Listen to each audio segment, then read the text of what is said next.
for those that are just tuning in, welcome to Second Floor Basement. I'm your host the other day. With the fall animes coming to a close and we're getting excited about the winter anime of 2025, there's one anime in particular that everyone is looking forward to, and that's Solo Leveling.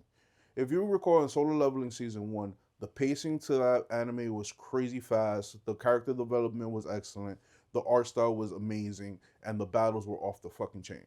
If you read the manhwa, you'll see that the anime is very true to its source material, and the pacing to it is about 4 to 5 chapters per episode. So if you guys don't want any spoilers, right now's the time to tune out. But if you want, let's continue this ride. So I'm predicting that every chapter is going to cover about four. Every episode is going to cover about 4 to 5 chapters. So we should see them cover from chapters 46 to about 110, and that covers 5 different arcs, which is the Red Gate arc, the Demon Castle arc, the Hunter Guild's Gate arc, the Return to Demon Castle, and the Jeju Island arc. If you guys know, the Solo Leveling movie came out, Solo Reawakened, which recaps the first season and it shows off the first 2 episodes of the new season. So, with that being said, we look forward to Solo Leveling, which is dropping January 4th. We're all going to check that out. And of course, we're going to do some reacts to that. So make sure you tune into that. But going forward, let's check it out. So I'm just going to go through some bullet points. I'm going to, tell you all the major events that happen. I'm not going to try to spoil too much, but I'm going to give you enough that way you're, looking forward to the anime. So this is going to be just straight points about, character development, major plot twist, things of that nature that move the story forward, not every single detail. So I will be using my notes. So excuse me on that, roomies, but it's a lot. So let's get into it. All right. So we start off with Jinwoo returning from his fight with Idris and going home to pass out. The next morning, Jinwoo is woken up by his call from his sister, Jin Aya, about a parent-teacher conference. When he gets to the conference, Jin-Aya's teacher praises her on her hard work, her intelligence, but then asks Jinwoo if Jin-Aya were to awaken, would he approve of letting her be a hunter? Of course, he refuses that. Jinwoo's been through a lot in his hunter career. We've seen him; he was known as the weakest hunter, and he's one of the humans who's brushed, who's come encounter with death more than anyone else. All right. So afterwards, Jin-Aya's teacher asks Jinwoo to look after one of Jin-Aya's classmates, um, Han Sung-yi, who is the young hunter that Jinwoo's been taking on the raids with him. After a short conversation, Jinwoo agrees to help Sung-yi become an excellent hunter.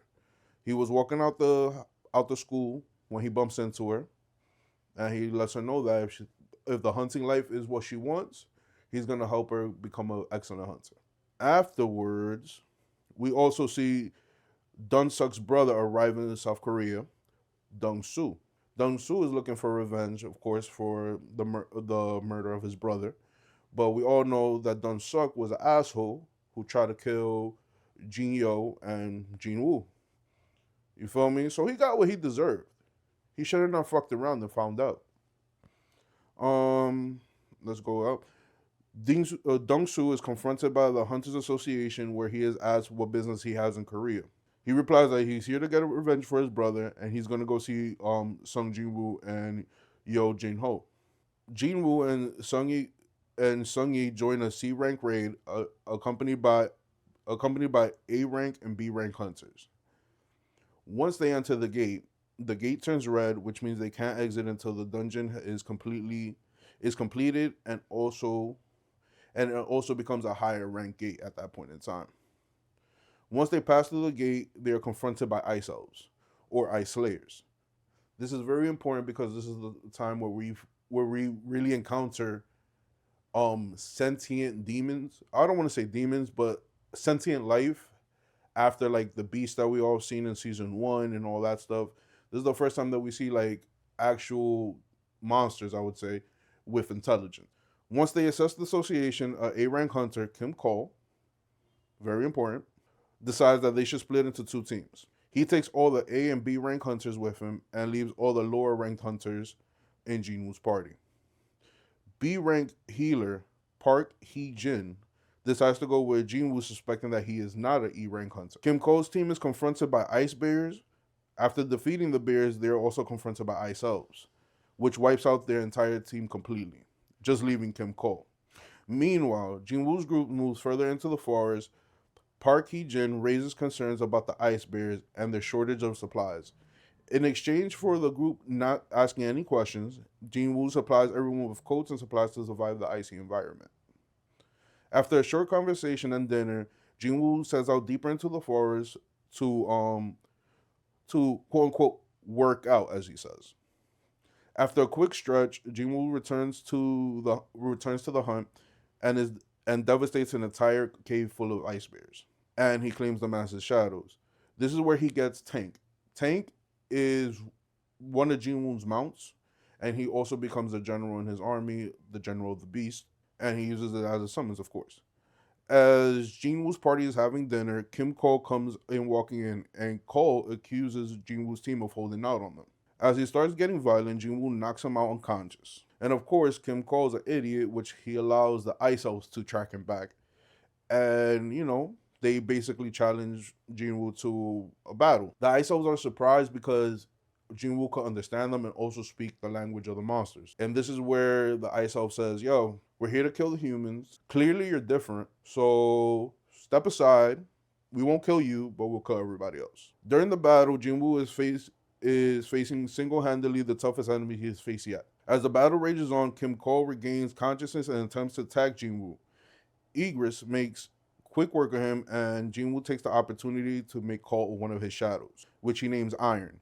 With Iron by his side, he was able to defeat Baraka, which is the name of the leading ice elf there, and the red gate opens up and the team could head home. The next day, Jinwoo's father appears out of a gate in the USA. A few days later, Jinwoo lets Jin An know that he will be gone for about a week and he returns to Demon Castle. In season 1, if you recall the battle between him and Sybaris, that was the entrance to Demon Castle. Now that he's leveled up enough, he feels that he's strong enough to actually go on and take this. So he's in there. As Jinwoo walks through a long hallway after entering Demon Castle, he is given a quest, which is to collect 10,000 demon souls. The rewards for completing this quest are he could choose any weapon from the shop, a 20 plus stat boost to any stat, and an undisclosed reward. Back in our world, Yo Jin Ho is negotiating with his father to run the Yo Jin Guild. His father agrees under the condition that he could get Jinwoo to join the guild. Back at Demon Castle, Jinwoo is steadily clearing the floors and leveling up. Now he's able to see how much XP he has gained and how much he needs to level up. As Jinwoo reaches the 50th floor, he faces the ruler of the lower floors, Vulcan. After a grueling battle, Jinwoo is able to defeat Vulcan using the unconventional tactic of dropping a skyscraper on it, which is fire. I can't wait for them to animate that. It's going to be so dope. It's going to be so good. Back in America, Dong-soo is questioning Jinwoo's father. He's there to determine if Jinwoo's father is a human or a beast. In a plot to take revenge, he deems him as a beast. But back in Demon Castle, Jinwoo wraps up the quest. Going through his rewards, he realizes that he has 2 ingredients to the holy water of life, which could help wake up his mother from the eternal slumber. And if you don't know what the eternal slumber is, the eternal slumber is basically mana sickness, where people with, I guess, very mana sensitive people, if they're surrounded by too much powerful mana, they basically go into a coma. And yet again, since it's magic related, they really don't have a way of reviving. I don't want to say reviving, but waking people up from the mana sickness, which is the eternal slumber. Back in America, we see Dong-soo is laid out after an intense battle with Jinwoo's dad. Jinwoo, back in our world, is waiting to have his rank reevaluated when the testing machine keeps showing a error message determining that he must be a S rank. Afterwards, Jinwoo goes to visit his mother at the hospital. As he's leaving, he's approached by the Hunters Association, stating that, the chairman, Go Gun-hee, which is one of my favorite characters in the whole manhwa. All right, just pulling away real quick from exactly what's happening. I just want to take a time to like talk about Go Gun He.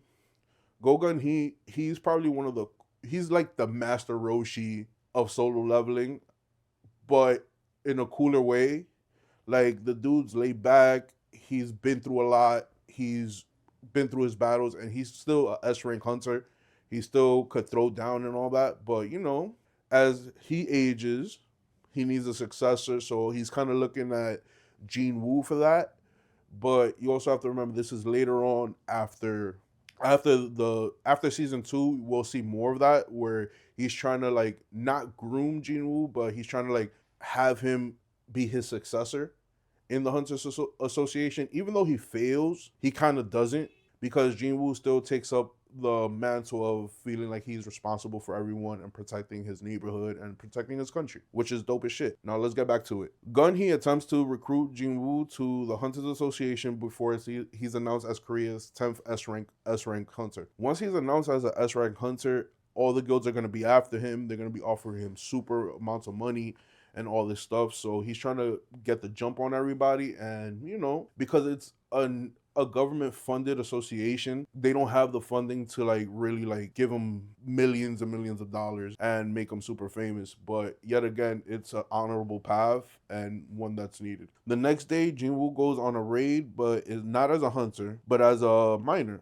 in order to see what a high ranking raid would look like. Even though he just did a A rank gate with the red gate arc, he still wants to know what A rank hunters and S rank hunters look like when they're in action. So he joins this raid as a miner, not to participate, but just to observe. The raid goes smoothly, but Jin-Woo wanders around and ends up at the boss area. Filled with bloodlust, Jin-Woo was about to go at the boss, but then S rank hunter Cha Hyen appears behind them and asks if he was lost.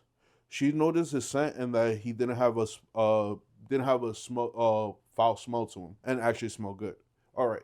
As there's a couple of hunters in solo leveling that are very, I want to say mana sensitive, but they don't fall from mana illness. So their mana sensitivity comes in the form of smell. So if they're extremely mana sensitive, people with high level mana contents that are kind of like, I don't want to say evil, but they dabble between good and bad. They usually have a foul smell to them.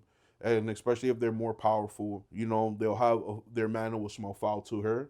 And there's another character in this season that you'll see that also has that same thing where they smell mana. They'll be like, yo, this mana smells really foul. It could be really powerful mana, but they'll be like, oh, it smells really foul to them. And it's hard for them to find people that have mana that smells good. After the raid, Jin-Woo is paid and is invited to be a miner on another raid, which he accepts. The next day, he goes on the raid, but is switched from the mining team to the hunting team because the hunting team needed a porter. And basically, a porter is like somebody who just carries their materials, their equipment. And since Ji-Woo's been leveling up, he's strong enough to handle the bag. He says, yeah, fuck it, let's go. As soon as they pass the gate, they're ambushed by a pack of red wolves that are controlled by orcs. Surrounded by an orc strike team, they are taken back to the orc leader. In our world, Chai Hien is getting ready to pass through the gate as backup, and she's armed with a pickaxe. She asked for a spear, she asked for a sword, but she was surrounded by the mining team, so all they had was their pickaxes and their shovels. She initially said, no, I'm gonna just go barehanded, and then she thinks about it and says, fuck it, I'm gonna take a pickaxe with me, just in case shit. Back in the orc lair, this is gonna be a mouthful to say the orc leader's name, so forgive me, roomies. Kargalingen, the high orc leader, tells them that they're there for entertainment and they're going to be battling to the death. Sun Ki-hong, an A-rank hunter who is also the team leader, charges the orc leader, only to be swiftly put down. Jin-Woo states that the dungeon belongs to the hunters and asks if he has the permission to kill all the beasts. Once he has the permission, Jin-Woo annihilates the entire orc army. Chahi enters the scene to see Jin-Woo's shadows massacring the orc army. Jin-Woo absorbs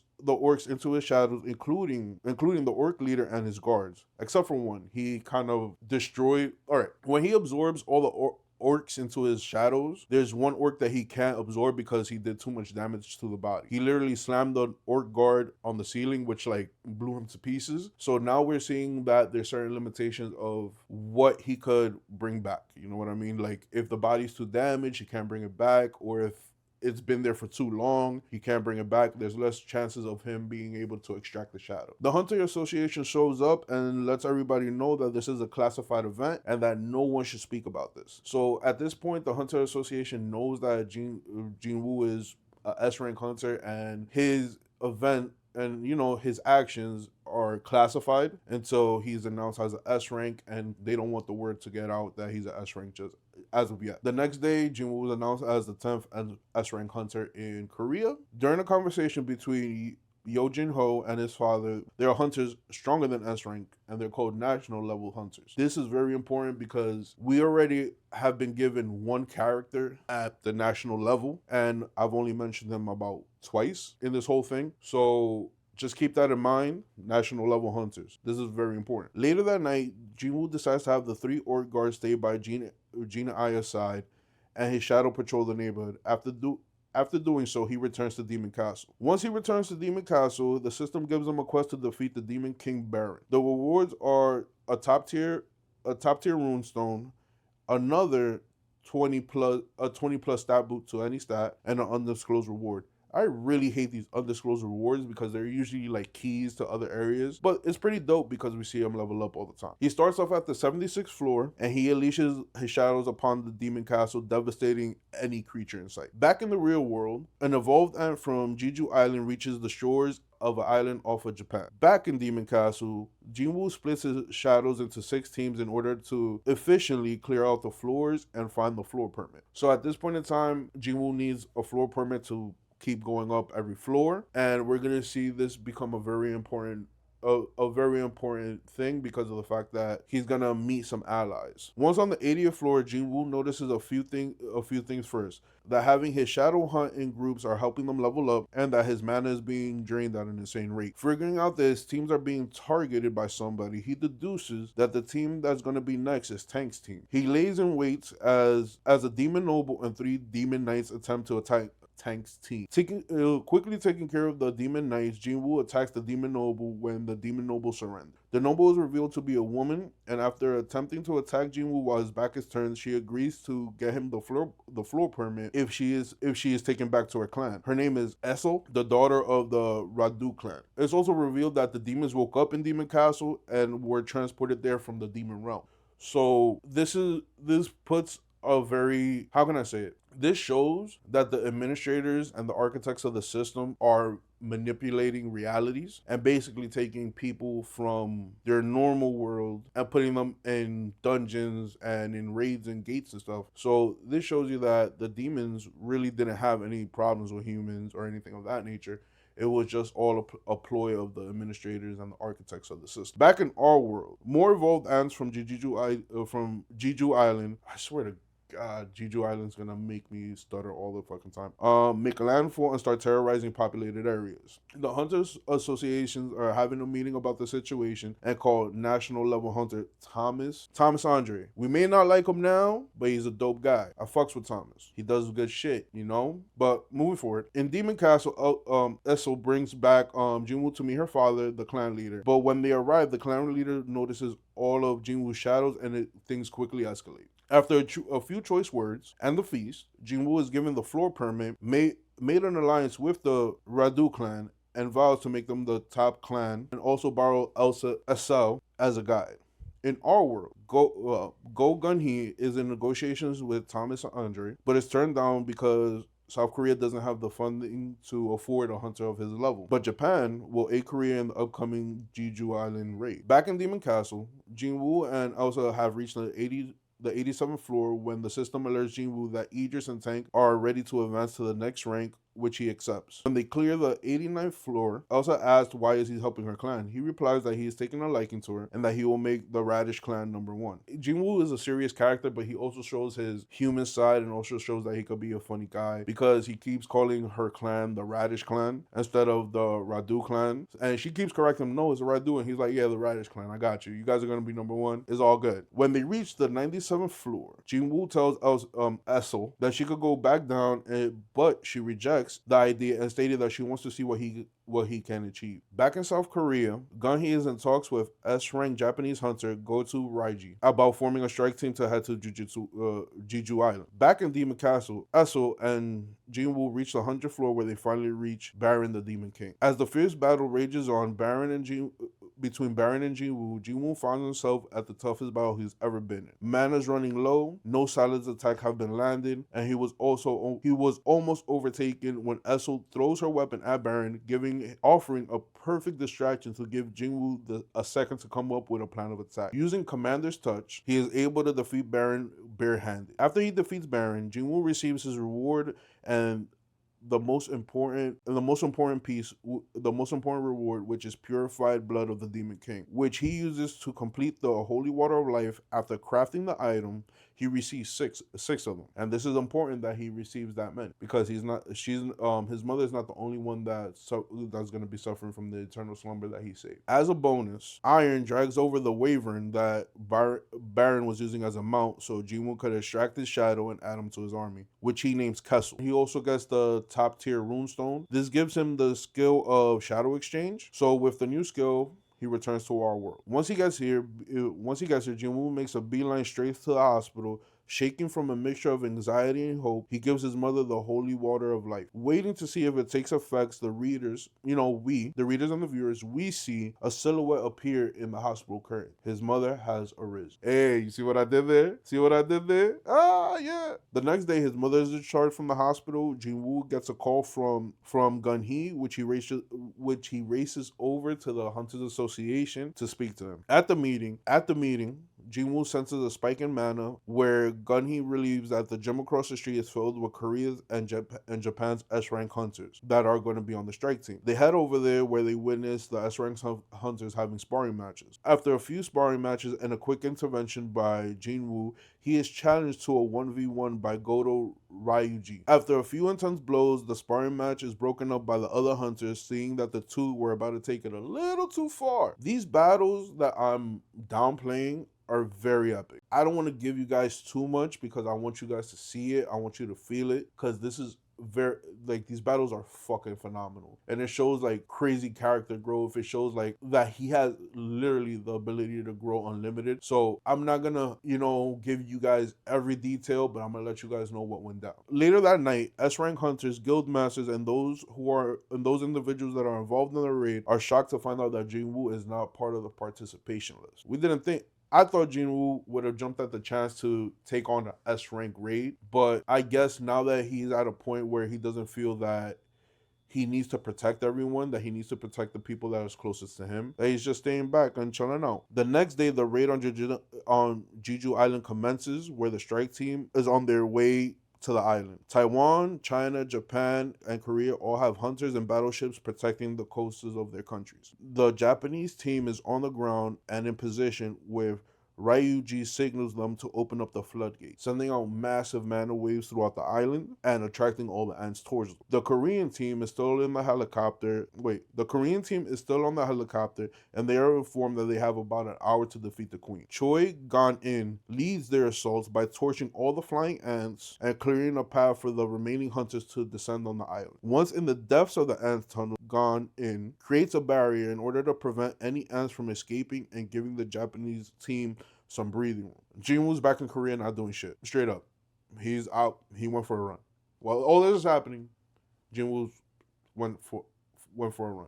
Yeah. Back on Jeju Island, an evolved ant is wiping out the Japanese team. Literally, heads are rolling. Meanwhile, the Korean team is in the Queen's Chamber in a fierce battles against the ants. After destroying hundreds of ants, the Korean team finally faces off with the Queen and her 8 royal guard. The Korean team makes quick work of the Queen as the Korean team puts in the work on the Queen. She sends out a signal for the ants to come to her aid. Chai delivers the final blow on the Queen. The evolved ant, which is on par with some of the top class S-rank hunters or national level hunters, appears on the scene. The ant delivers a crazy blow to Chai, sending her flying to a cave wall. The ant is devastating the Korean hunters. Even though he was using stealth, the evolved ant targets S-rank healer Ming Beiyou and kills him, leaving the Korean team at a huge disadvantage. The ant start asking the hunter which is their king.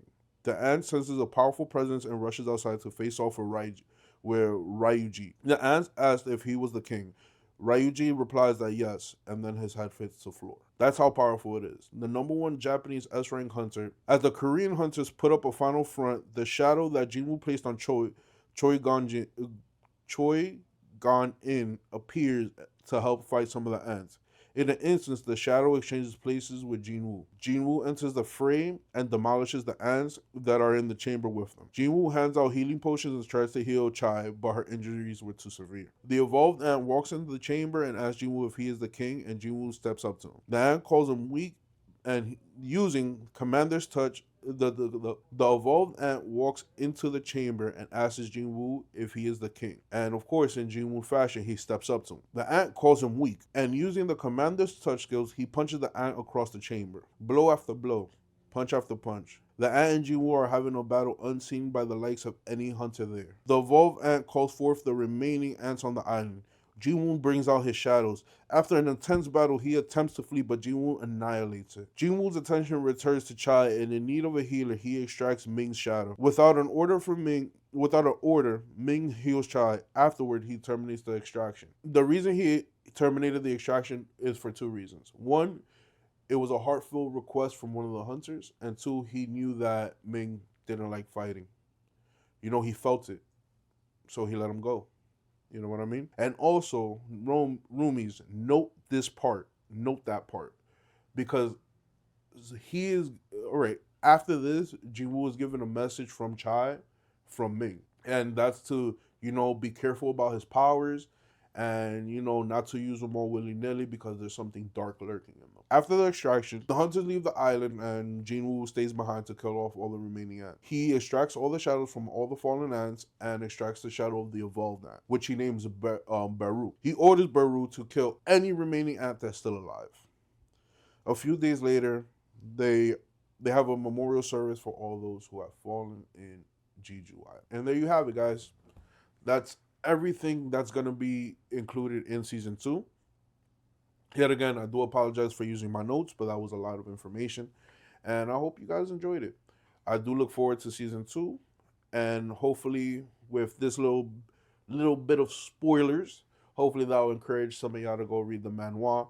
And believe me, it's a quick read. It's only 170 chapters. If you include the epilogue, which has to do with his son. I'm not going to tell you who his wifey is, but it involves his son. It's about 200 chapters. So go check that out. Make sure to like, subscribe, comment in the bottom. Yet again, I do apologize for using notes. It was a lot of information. But I'll see you on the next one. Happy holidays. Happy New Year's. Peace out.